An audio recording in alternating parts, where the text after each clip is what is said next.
स्वागत है आपका आज के एपिसोड में। चलिए शुरुआत करते हैं पिछले अभ्यास प्रश्न से। भारतीय संविधान के कौन से अनुच्छेद सर्वोच्च न्यायालय को न्यायालय की अवमानना के लिए दंडित करने की शक्ति प्रदान करते हैं? ए अनुच्छेद 128, बी अनुच्छेद 215, सी अनुच्छेद 228, डी अनुच्छेद 129। इस प्रश्न का सही उत्तर है विकल्प डी अनुच्छेद 129। चलिए देखते हैं इसके विश्लेषण को। अनुच्छेद 129 सर्वोच्च न्यायालय को स्वयं की अवमानना के लिए दंडित करने की शक्ति प्रदान करता है, जबकि अनुच्छेद 215 उच्च न्यायालयों को यही शक्ति प्रदान करता है। ये प्रावधान सुनिश्चित करते हैं कि न्यायिक संस्थाएं अपना अधिकार और स्वतंत्रता बनाए रखें, अतः विकल्प डी सही है। तो चलिए शुरुआत करते हैं आज के एपिसोड की पहले प्रश्न से। इथेनॉल के संबंध में निम्नलिखित कथनों पर विचार करें। 1. चीनी निर्माण का एक उपोत्पाद गुड़ आमतौर पर इथेनॉल के उत्पादन का मुख्य स्रोत है। 2. उत्पादन प्रक्रिया में खमीर द्वारा शर्करा का किण्वन या एथिलीन हाइड्रेशन जैसी पेट्रोकेमिकल प्रक्रियाओं के माध्यम से किण्वन शामिल है। 3. यह एक दहनशील पदार्थ है और इसका दहन तापमान गैसोलीन से कम होता है, जिससे यह अधिक स्वच्छ जलने वाला विकल्प बन जाता है। उपर्युक्त में से कितने कथन सत्य है या असत्य हैं? ए केवल 1, बी केवल 2, सी सभी 3, डी कोई नहीं। इस प्रश्न का सही उत्तर है विकल्प सी सभी 3। चलिए देखते हैं इसके विश्लेषण को। इथेनॉल चीनी निर्माण का एक उपोत्पाद गुड़ आमतौर पर इथेनॉल और शुद्ध स्प्रिट के उत्पादन का मुख्य स्रोत है, अतः कथन 1 सही है। उत्पादन प्रक्रिया में खमीर द्वारा शर्करा का किण्वन या एथिलीन हाइड्रेशन जैसी पेट्रोकेमिकल प्रक्रियाओं के माध्यम से शामिल है, अतः कथन 2 सही है, जिससे यह एक स्वच्छ जलने वाला विकल्प बन जाता है, अतः कथन 3 सही है। अगला प्रश्न है, संविधान के अनुच्छेद 3 के तहत भारतीय संसद की शक्तियां क्या हैं? 1. यह किसी मौजूदा राज्य से क्षेत्र अलग करके एक नया राज्य बना सकता है। 2. यह किसी भी राज्य की सीमाओं को बदल सकता है। 3. यह किसी भी राज्य का नाम बदल सकता है। निम्नलिखित कूट का उपयोग करके सही उत्तर चुनिए। ए केवल 1 और 2, बी केवल 2 और 3, सी केवल 1, डी 1, 2 और 3। इस प्रश्न का सही उत्तर है विकल्प डी 1, 2 और 3। चलिए देखते हैं इसके विश्लेषण को। अनुच्छेद 3 के अंतर्गत शक्तियां। भारतीय संविधान का अनुच्छेद 3 संसद को राज्यों के गठन, परिवर्तन या विघटन के संबंध में विभिन्न कार्यवाहियां करने का अधिकार देता है। इन कार्यों में शामिल हैं: संसद किसी मौजूदा राज्य से क्षेत्र अलग करके 2 या अधिक राज्यों को एकीकृत करके या किसी क्षेत्र को किसी मौजूदा राज्य के हिस्से के साथ मिलाकर एक नया राज्य बना सकती है। संसद को किसी भी राज्य का क्षेत्रफल बढ़ाने या घटाने का अधिकार है। संसद किसी भी राज्य की सीमाओं में परिवर्तन कर सकती है। संसद किसी भी राज्य का नाम बदल सकती है, अतः विकल्प डी सही है। अगला प्रश्न है, सेंट्रल बैंक डिजिटल करेंसी के संबंध में निम्नलिखित कथनों पर विचार करें। 1. इसे भारतीय राष्ट्रीय भुगतान निगम और साझेदार बैंकों द्वारा लॉन्च किया गया है। 2. क्रिप्टो करेंसी की तरह वे कागजी मुद्रा के डिजिटल रूप में कार्य करते हैं और नियामक शून्य में कार्य करते हैं। 3. इसका लेन देन ब्लॉकचेन समर्थित वॉलेट्स का उपयोग करके किया जा सकता है। उपर्युक्त में से कितने कथन सत्य है या असत्य है? ए केवल 1, बी केवल 2, सी सभी 3, डी कोई नहीं। इस प्रश्न का सही उत्तर है विकल्प बी केवल 2। चलिए देखते हैं इसके विश्लेषण को।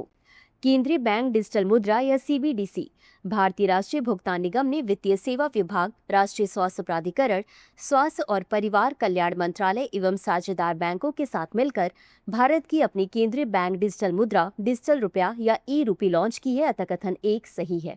सीबीडीसी एक कागजी मुद्रा का डिजिटल रूप है और विनियामक शून्य में संचालित होने वाले क्रिप्टो करेंसी के विपरीत ये केंद्रीय बैंक द्वारा जारी एवं समर्थित कानूनी निविदाएं हैं, अतः कथन 2 सही नहीं है। डिजिटल फिएट करेंसी या सीबीडीसी का लेन देन ब्लॉकचेन द्वारा समर्थित वॉलेट का उपयोग करके किया जा सकता है, अतः कथन 3 सही है। यद्यपि सीबीडीसी की अवधारणा सीधे बिटकॉइन से प्रेरित थी, यह विकेंद्रीकृत आभासी मुद्राओं और क्रिप्टो परिसंपत्तियों से अलग है, जिन्हें राज्य द्वारा जारी नहीं किया जाता है एवं उन्हें कानूनी निविदा का दर्जा नहीं प्राप्त है। अगला प्रश्न है, पीएम सूर्य घर मुफ्त बिजली योजना के संबंध में निम्नलिखित कथनों पर विचार करें। 1. इसका उद्देश्य छतों पर सोलर पैनल लगाकर 1 करोड़ परिवारों को मुफ्त बिजली उपलब्ध कराना है, जिसमें प्रतिमाह 300 यूनिट तक बिजली उपलब्ध कराई जाएगी तथा स्थापना लागत पर 40% सब्सिडी दी जाएगी। 2. इसमें केवल भारत में निर्मित सोलर सेल और मॉड्यूल का उपयोग अनिवार्य किया गया है। उपर्युक्त में से कौन सा या कौन से कथन सही है या सही है? ए केवल 1, बी केवल 2, सी 1 और 2 दोनों, डी न तो 1 और न ही 2। इस प्रश्न का सही उत्तर है विकल्प सी 1 और 2 दोनों। चलिए देखते हैं इसके विश्लेषण को। पीएम सूर्य घर मुफ्त बिजली योजना, इसे नवीन और नवीकरणीय ऊर्जा मंत्रालय द्वारा फरवरी 2024 में लॉन्च किया गया था तथा इसका उद्देश्य छतों पर सोलर पैनल लगाकर 1 करोड़ घरों को मुफ्त बिजली उपलब्ध कराना है। यह प्रतिमाह 300 यूनिट तक मुफ्त बिजली प्रदान करता है और इस स्थापना लागत का 40% तक सब्सिडी प्रदान करता है, जिससे पूरे देश में व्यापक सौर ऊर्जा अपनाने को बढ़ावा मिलता है। कथन 1 सही है। इसमें केवल भारत में निर्मित सौर सेल और मॉड्यूल का उपयोग अनिवार्य किया गया है। कथन 2 सही है।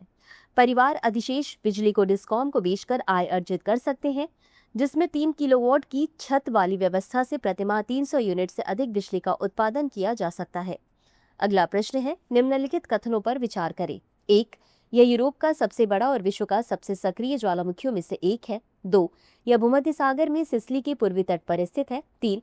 यह एक निरंतर सक्रिय स्ट्रेटोवॉल्केनो है जिसके शिखर पर 5 क्रेटर हैं। निम्नलिखित में से कौन सा ज्वालामुखी उपर्युक्त विवरण से सबसे अधिक मेल खाता है? A. Mount Etna, B. Mount Vesuvius, C. Mount Stromboli, D. Mount Teide. इस प्रश्न का सही उत्तर है विकल्प ए. Mount Etna. चलिए देखते हैं इसके विश्लेषण को। यूरोप का सबसे बड़ा और विश्व के सर्वाधिक सक्रिय ज्वालामुखियों में से एक माउंट एटना में विस्फोट शुरू हो गया है। यह भूमध्य सागर में सिसिली के पूर्वी तट पर स्थित है और इटली का एक हिस्सा है। यह एक निरंतर सक्रिय स्ट्रेटोवॉल्केनो है जिसके 5 शिखर ज्वालामुखी क्रेटर हैं और यह विस्फोटक प्रवाही तथा मिश्रित प्रकार के विस्फोटों के लिए जाना जाता है। एटना वर्ष 2013 से यूनेस्को विश्व धरोहर स्थल रहा है। माउंट एटना के विस्फोट को प्रारंभ में स्ट्रोम्बोलियन विस्फोट के रूप में वर्गीकृत किया गया, जिसमें गैस के बुलबुले फूटने के कारण मध्यम स्तर के गैस चालित विस्फोट शामिल होते हैं। अगला प्रश्न है, शिक्षा का अधिकार आरटीआई अधिनियम 2009 के संबंध में निम्नलिखित कथनों पर विचार करें। 1. प्रारंभिक शिक्षा पूरी होने तक निःशुल्क होगी भले ही बच्चा 14 वर्ष से अधिक का हो। 2. सहायता प्राप्त विद्यालयों को प्राप्त धनराशि के अनुपात में न्यूनतम 25% के अधीन निःशुल्क एवं अनिवार्य शिक्षा उपलब्ध करानी होगी। 3. अधिनियम के प्रावधानों के तहत किसी भी बच्चे को किसी भी कक्षा में रोका नहीं जा सकता। उपर्युक्त में से कितने कथन सही नहीं है? ए केवल 1, बी सिर्फ 2, सी सभी 3, डी इनमें से कोई नहीं। इस प्रश्न का सही उत्तर है विकल्प ए केवल 1। चलिए देखते हैं इसके विश्लेषण को। शिक्षा का अधिकार आरटीआई अधिनियम 2009, 86वें संविधान संशोधन अधिनियम 2002 ने 6 से 14 वर्ष की आयु के बच्चों के लिए शिक्षा के अधिकार को अनुच्छेद 21A के अंतर्गत एक मौलिक अधिकार बना दिया गया है। प्राथमिक शिक्षा पूरी होने तक निःशुल्क होगी भले ही बच्चा 14 वर्ष से अधिक का हो। अतः कथन 1 सही है। सहायता प्राप्त स्कूल प्राप्त धन के अनुपात में निःशुल्क और अनिवार्य शिक्षा प्रदान करेंगे जो न्यूनतम 25% के अधीन होगा। अतः कथन 2 सही है। शिक्षा का अधिकार अधिनियम 2009 को 2019 में नो डिटेंशन पॉलिसी को खत्म करने के लिए संशोधित किया गया था। अतः कथन 3 सही नहीं है। अगला प्रश्न है, निम्नलिखित कथनों पर विचार करें। 1. विखंडन एक प्रक्रिया है जिसमें एक परमाणु का नाभिक 2 या अधिक छोटे नाभिकों और कुछ उपोत्पादों में विभाजित हो जाता है। 2. संलयन को कई छोटे नाभिकों के एक बड़े नाभिक में संयोजन के रूप में परिभाषित किया जाता है जिसके परिणाम स्वरूप भारी मात्रा में ऊर्जा उत्सर्जित होती है। 3. विखंडन की प्रक्रिया सूर्य को ईंधन प्रदान करती है तथा संभवतः यह ऊर्जा का एक अंतहीन स्वच्छ स्रोत प्रदान कर सकती है। उपर्युक्त में से कितने कथन सही हैं? ए केवल 1, बी केवल 2, सी सभी 3, डी कोई नहीं। इस प्रश्न का सही उत्तर है विकल्प बी केवल 2। चलिए देखते हैं इसके विश्लेषण को। विखंडन एक ऐसी प्रक्रिया है जिसमें एक परमाणु का नाभिक 2 या अधिक छोटे नाभिकों और कुछ उपोत्पादों में विभाजित हो जाता है। अतः कथन 1 सही है। संलयन को कई छोटे नाभिकों के एक बड़े नाभिक में संयोजन के रूप में परिभाषित किया जाता है जिसके परिणाम स्वरूप भारी मात्रा में ऊर्जा निकलती है। अतः कथन 2 सही है। संलयन की प्रक्रिया सूर्य को ईंधन प्रदान करती है तथा संभावित रूप से ऊर्जा का एक अंतहीन स्वच्छ स्रोत प्रदान कर सकती है। अतः कथन 3 सही नहीं है। अगला प्रश्न है, बीजेपिन के संबंध में निम्नलिखित कथनों पर विचार करें। 1. यह भारत को 4 मीटर इंटू 4 मीटर के ग्रिडों में विभाजित करता है जिनमें से प्रत्येक में 10 अक्षरों का अल्फा न्यूमेरिक कोड होता है। 2. यह भूस्थानिक संदर्भ के लिए अक्षांश और देशांतर निर्देशांक का उपयोग करता है।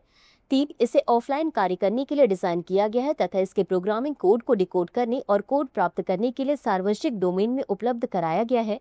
उपर्युक्त कथनों में से कितने सही है या सही है?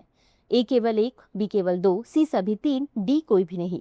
इस प्रश्न का सही उत्तर है विकल्प सी सभी 3। चलिए देखते हैं इसके विश्लेषण को। डिजिपिन या digital postal index number. DIGIPIN Bharat को लगभग 4 मीटर इंटू 4 मीटर ग्रिड में विभाजित करता है जिसमें प्रत्येक ग्रिड को अक्षांश और देशांतर निर्देशांक के आधार पर एक अद्वितीय 10 वर्ण अल्फा न्यूमेरिक कोड सौंपा गया है। अतः कथन एक सही है। पारंपरिक डाक पतों के विपरीत डिजिपिन किसी स्थान के सटीक अक्षांश और देशांतर निर्देशांक के आधार पर भूस्थानिक संदर्भों का उपयोग करता है। अतः कथन 2 सही है।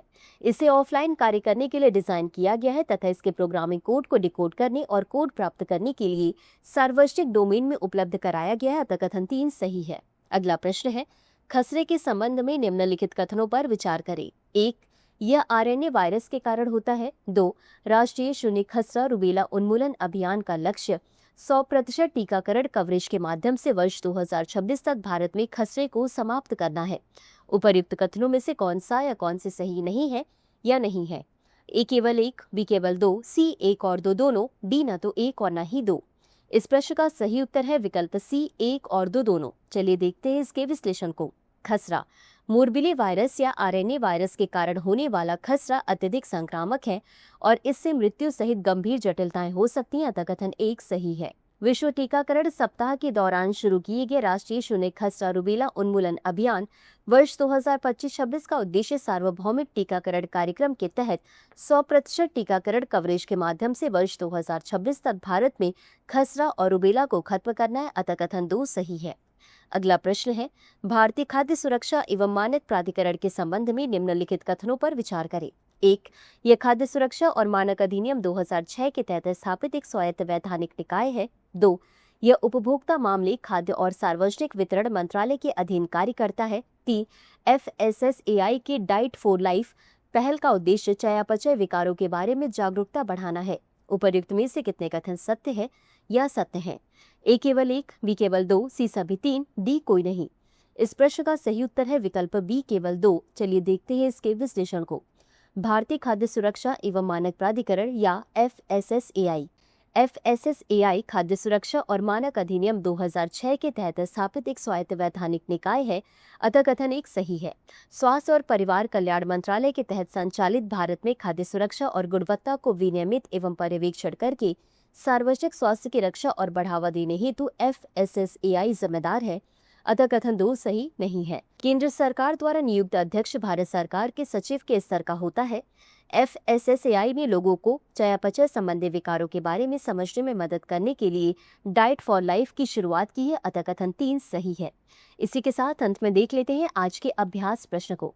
भारत का पहला केबल स्टेड रेल पुल किस राज्य में स्थित है? ए हिमाचल प्रदेश, बी जम्मू कश्मीर, सी उत्तराखंड, डी असम। इस प्रश्न का उत्तर कमेंट बॉक्स में जरूर दें। आज के लिए बस इतना ही। धन्यवाद। डियर व्यूअर्स, अपने एग्जाम की तैयारी को और बेहतर करने के लिए हमारे चैनल को लाइक, शेयर और सब्सक्राइब करना न भूलें।